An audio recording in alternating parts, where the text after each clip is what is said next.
Bu Nena kala itu belum mempunyai anak. Anak satu-satunya adalah Yadi seorang.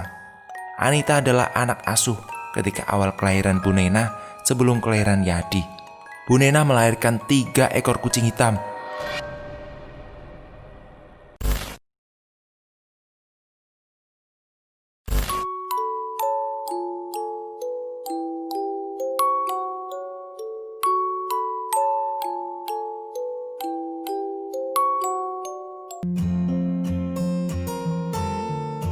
Assalamualaikum warahmatullahi wabarakatuh. Teman-teman, mari kita lanjutkan cerita Restu Wiratmaja, Keluarga Iblis. Tapi sebelumnya, klik tombol subscribe, like, dan juga komen ya, sebagai dukungan teman-teman ke kami. Dan seperti apa ceritanya, mari kita dengarkan bersama-sama. Setelah tugas selesai, Hamdi mencari Anita yang sedari tadi belum kembali. Sebelum dia pergi, Anita ingin menuju ke rumah Pak Jafar. Ustadz Hamdi pun merasa ada yang aneh dengan kelakuan Anita, yang langsung tahu keberadaan dari orang yang mengirim kiriman itu. Kecurigaan Hamdi semakin meninggi manakala dia mendapati Pak Rasman berlarian bersama Bu Nenah menuju rumah Pak Jafar. "Pak, Bapak mau kemana?" tanya Hamdi. "Nak, tolong kami. Yadi sedang diincar oleh Pak Jafar," ucap Pak Rasman. "Yadi?" Hamdi merasa ada sesuatu yang tidak beres dari kejadian ini. Mana mungkin Pak Rasman mengetahui keberadaan Yadi ada di rumah Pak Jafar. "Anita mana, Nak?" tanya Bu Nena. "Anita? Anita katanya juga mau ke rumah Pak Jafar. Dia mau membantu saya membereskan masalah kecil. Tapi sudah dari tadi kok belum kembali ya, Pak?" ucap Hamdi. "Wah, gawat ini, Nak. Anita juga menjadi incaran si tua brengsek itu," jelas Pak Rasman. "Maksudnya bagaimana sih, Pak?" tanya Hamdi. "Pak Jafar itu sangat dendam kepada keluarga kami karena dia mengira keluarga kami lah yang membunuh anak bahkan istrinya," ucap Pak Rasman. Ustadz Hamdi menyimak penjelasan detail dari Pak Rasman. "Pokoknya panjang lah, Nak. Sekarang ayo kita cepat ke rumah Pak Jafar. Saya yakin dia adalah awal dari kesengsaraan warga yang sedari tadi belum menampakkan wajahnya," jelas Pak Rasman. Iya Pak, ayo, baik." Hamdi pun mengerahkan warga untuk membantu menggerebek rumah Pak Jafar. Dengan langkah yang terburu-buru, Hamdi memandangi wajah Pak Rasman juga Bu Nena. Seperti tidak ada rasa kecemasan sama sekali. Bahkan yang aneh, mereka tampak santai. Raut mukanya yang memberi ekspresi rasa takut dengan sekejap hilang dari pandangan Hamdi. "Jafar, buka pintunya!" teriak Pak Rasman. Tenang, ada apa ini, Pak? Jangan main hakim sendiri. Kita harus tahu kebenarannya," ucap Hamdi dari kejauhan. "Nak, kamu tidak terlihat ekspresi rasa takut ini. Anak-anak saya sedang dalam bahaya ini loh," ucap Pak Rasman. "Iya Pak, tapi jangan seperti ini." Tiba-tiba terdengar suara teriakan wanita yang sedang disiksa menggunakan cambuk. "Anita?" Tanpa menunggu lama, Pak Rasman segera mendobrak pintu rumah Pak Jafar. Dengan seketika pintu itu jebol dan rusak akibat tenaga yang dikerahkan oleh Pak Rasman. Anita!" teriak Pak Rasman sambil mencari arah suara Anita. Beberapa warga juga masuk ke dalam untuk membantu menangkap Pak Jafar. Hamdi tidak bisa berbuat apa-apa. Dia tampak kebingungan. Pak Rasman mencari hingga sampai berada di suatu kamar, yang mana kamar itu tercium bau busuk seperti bau bangkai. "Anita?" ucap Pak Rasman dengan lirih. Kedua tangan Pak Rasman menggenggam pelan pegang pintu yang ternyata tidak terkunci itu. Krak! Pak Rasman membuka pintu dan melangkah kaki ke dalam. Diikuti juga oleh beberapa warga yang di belakangnya yang tak berjarak kurang lebih dari 1 meter. "Anita!" teriak Pak Rasman yang mendapati anaknya sedang terikat oleh tali tambang dengan kondisi yang memprihatinkan. Tubuhnya penuh dengan luka. Anita menggeleng-gelengkan kepala seperti memberikan tanda bahaya yang berada di balik pintu. "Kamu datang di waktu yang tepat, iblis," teriak Pak Jafar. Pak Jafar langsung mencekik Pak Rasman hingga dirinya terjatuh. Para warga yang mendapati Pak Rasman terancam langsung membantu. Namun Pak Jafar mengancam para warga agar menjauhi mereka berdua. Hamdi yang mengetahui keributan di dalam rumah langsung masuk dan berusaha untuk menjauhi para warga dari tempat itu. Jika kalian mendekat satu langkah saja, rahang iblis ini akan kupatahkan, teriak Pak Jafar. Jafar, ucap Pak Rasman, biarlah warga tahu siapa dirimu sebenarnya. Kau akan tahu bahwa dunia ini penuh dengan kebusukan. Gelagat belas kasihan di wajahmu, ucap Pak Jafar. Hamdi segera perlahan memasuki kamar itu sembari mengangkat kedua tangannya. Beberapa warga yang lain juga menghubungi polisi untuk segera menindaklanjuti masalah ini. Pak Ustadz, kenapa kau membela keluarga ini? Mengapa kau tak adil? Mana Islam dan imanmu? Mengapa kau membela iblis ini untuk terus berkeliaran? Ucap Pak Jafar. Pak, tolong lepaskan. Tolong lepaskan kedua tangan Bapak dari leher Pak Rasman. Saya mohon, ucap Hamdi. Kenapa kau terus-terusan melindungi si iblis ini, ha? Aku tidak membela siapapun, Pak. Tapi tolonglah, lepaskan. Kita bahas ini dengan baik-baik. Jangan sampai ada pertumpahan darah antar saudara. Raut wajah Pak Jafar hanya terenyuh. Namun beberapa detik kemudian dia tertawa keras. Bagaimana bisa orang yang dekat terhadap Tuhan kini bersekutu dengan iblis? Oh ya. Kebenaran itu tertutupi hanya dengan menutupi satu mata saja ya ternyata, ucap Pak Jafar. Keluargamu adalah keluarga terhormat, Ustadz. Jangan kau jeburkan diri untuk sesekali membantu keluarga ini. Kau tak tahu masa lalu keluarga ini kan? Aku harus menanggung rasa sakit bertahun-tahun manakala anak dan istriku dijadikan korban dari kekejaman ilmu hitam iblis ini. Ocehan demi ocehan dari mulut Pak Jafar tidak membuat Hamdi emosi. Dia tahu bahwa itu hanya nafsu yang sedang mengujinya. Tapi ingatlah, jika iblis ini tidak aku bunuh sekarang, dia akan membuat resah seluruh warga, bahkan keluargamu sendiri, Ustadz, jelas Pak Jafar. Wajah Pak Rasman sudah memucat, tubuhnya sudah lemas. Anita menekankan suara tangisan yang mana mulutnya masih tertutup rapat kain itu. Pak, hentikan. Pak Rasman bisa saja mati. Tolong, jangan kau lakukan itu, jelas Hamdi. Aku tak peduli. Jikalau kau memang ustadz, seharusnya kau tahu mana yang benar dan mana yang salah. Pak, ini bukan mengenai saya ustadz atau siapa, tapi ini mengenai nyawa manusia. Bapak harus sadar, jikalau Bapak membunuh satu orang, sama saja Bapak membunuh seluruh manusia di dunia ini, teriak Hamdi. Jika memang begitu Ustadz, apa makna terdalam bagi Ustadz sendiri ketika keluargaku juga merupakan korban pembunuhan dari si iblis ini? Bukankah sudah jelas seluruh manusia bakat dunia ini akan marah? Tapi mengapa orang seperti Ustadz masih saja membelanya? Tanya Pak Jafar. Hamdi sengaja terus-menerus mengajak bicara Pak Jafar untuk melonggarkan suasana dan memberi waktu banyak kepada polisi yang sedang menuju ke tempatnya. Pak Rasman sudah tampak tak tahan lagi. Tubuhnya sudah memucat. Rasa sakitnya akibat tercekik kuat oleh kedua tangan Pak Jafar. Polisi datang, teriak warga dari luar. Hamdi langsung mendorong tubuh Pak Jafar hingga kedua tangannya terlepas dari leher Pak Rasman. Hamdi merasakan hawa yang berbeda ketika dia mendorong tubuh Pak Jafar.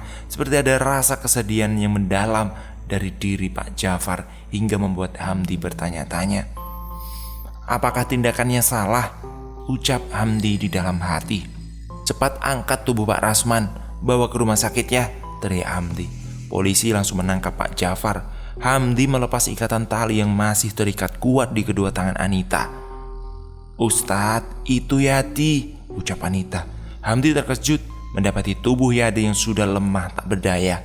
Kedua tangannya melemas dan dari mulutnya keluar darah. "Bawa Yadi ke rumah sakit juga ya," ucap Hamdi. Para warga segera membawa Yadi untuk mendapatkan pertolongan lebih lanjut ke rumah sakit. Tubuh Pak Jafar diangkat paksa, kedua tangannya diborgol. Tangisan Pak Jafar menyelimuti rasa haru pada hari itu. Pak Jafar dibawa ke kantor polisi bersama dengan sorakan warga, hujatan, dan para warga yang mengiringi kepergiannya. Hamdi masih memandangi Bu Ina yang tak tampak cemas sedikit pun. "Bu, kok ibu gak cemas ya?" tanya Hamdi. Tampak wajah kebingungan dari Bu Nena. Dia hendak menimpali pertanyaan Hamdi, namun Hamdi dengan cepat mencegahnya terlebih dahulu. "Apakah perkataan Mbak Jafar itu benar, Bu?" tanya Hamdi. "Apa maksudmu? Siapa sebenarnya keluarga iblis itu?" tanya Hamdi. "Siapa yang kau maksud keluarga iblis?" tanya Bu Nena. "Keluarga yang menjebak seluruh warga ke dalam resahan dan keraguan. Siapa yang sebenarnya keluarga yang dimaksud Pak Jafar itu?" tanya Hamdi. "Nak, kau tak perlu tahu akan itu. Apa maksudnya?" "Keluarga iblis itu tidak ada," teriak Bu Nena. "Keluarga iblis itu tidak ada?"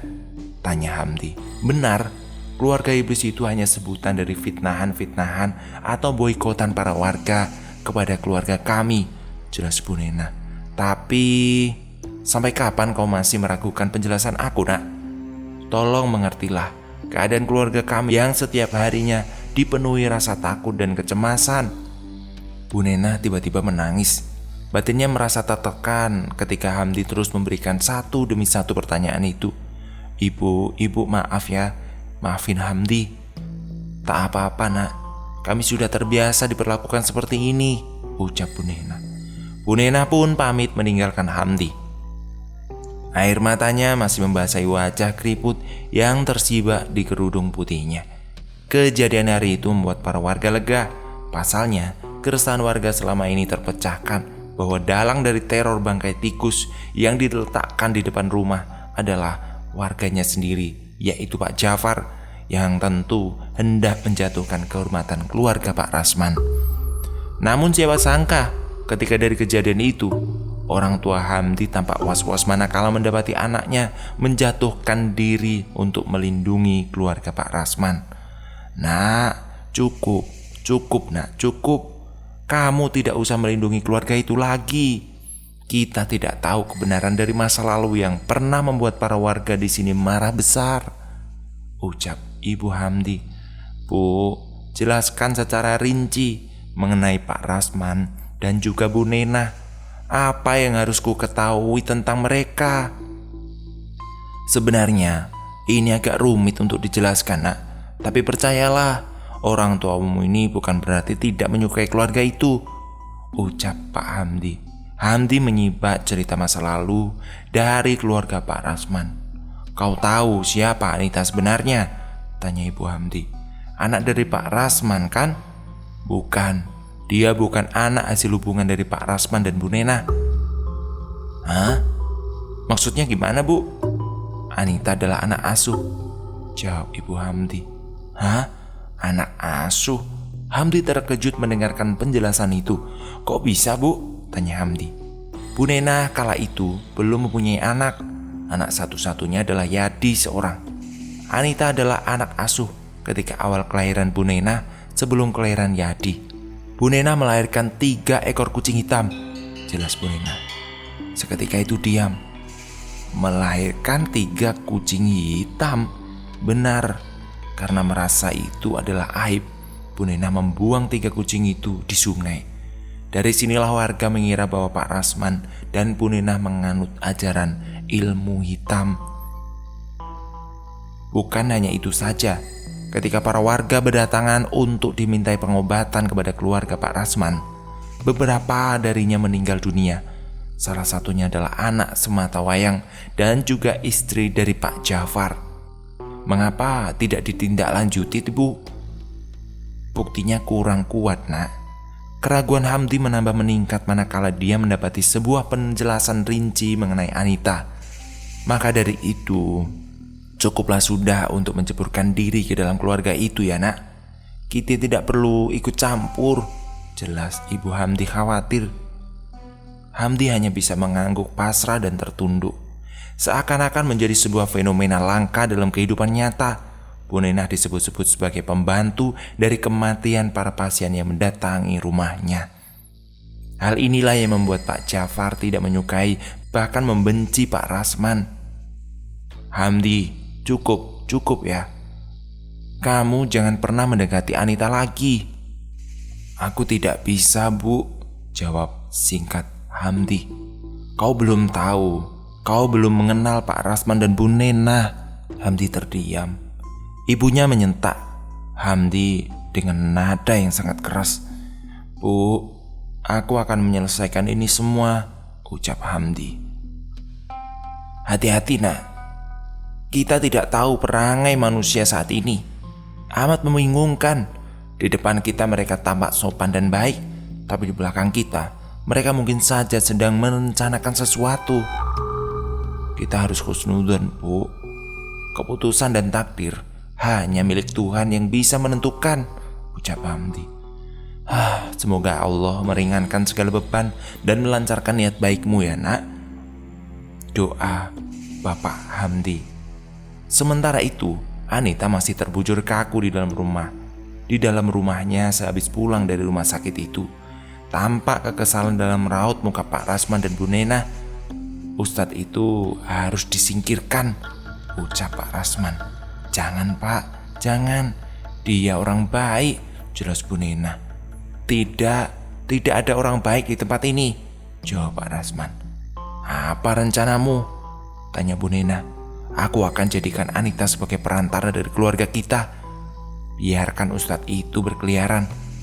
Nantinya dia akan merasakan kepedihan ketika menceburkan diri untuk membantu keluarga ini. Hari berikutnya, Hamdi merencanakan untuk berkunjung ke tempat Anita untuk menjenguk serta menanyakan kabar. Hamdi juga membawa buah tangan agar kedatangannya benar-benar disambut hangat oleh keluarga Pak Rasman. Assalamualaikum, ucap Hamdi. Rumah Pak Rasman amat sepi, seperti tidak ada penghuninya.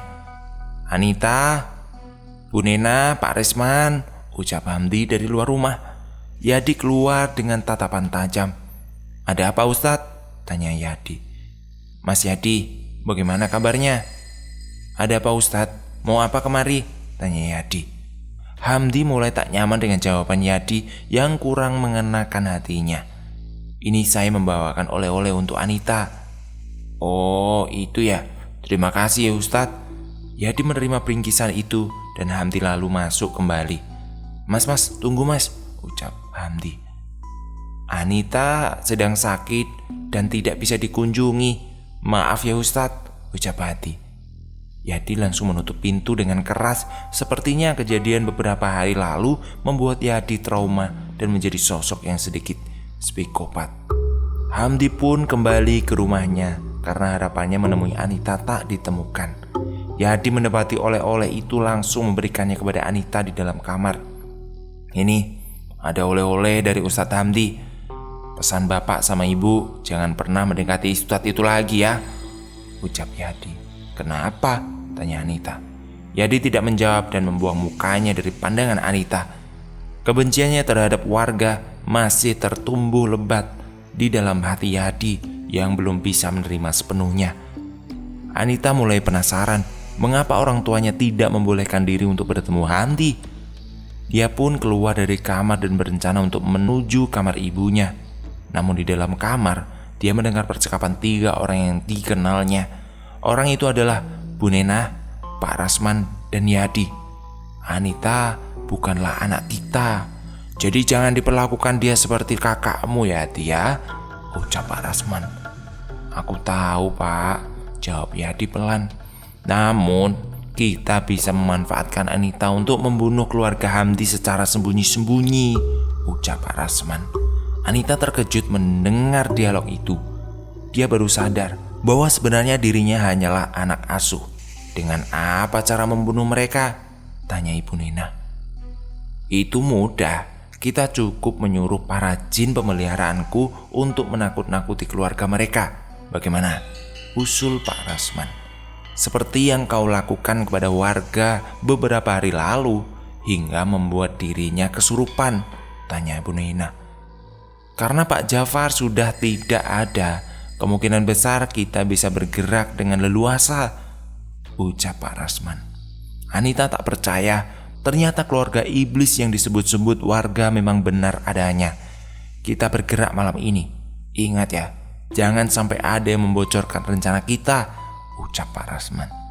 Anita pun melangkah mundur, namun naas tubuhnya terjatuh karena kondisi tubuhnya yang belum sehat sepenuhnya. Au! Tentu saja hal itu membuat Pak Rasman, Bu Nena, dan Yati keluar dari kamar dan mendapati Anita terduduk di lantai depan kamarnya. "Kamu tadi nguping ya?" "Udah dulu ceritanya, besok kita lanjutin lagi. Bakalan seru ini ceritanya. Terima kasih buat Restu Wiratmaja yang sudah ngizinin ceritanya saya baca. Buat semuanya, jangan lupa ketik komentar di kolom komentar ya, kita ramaikan.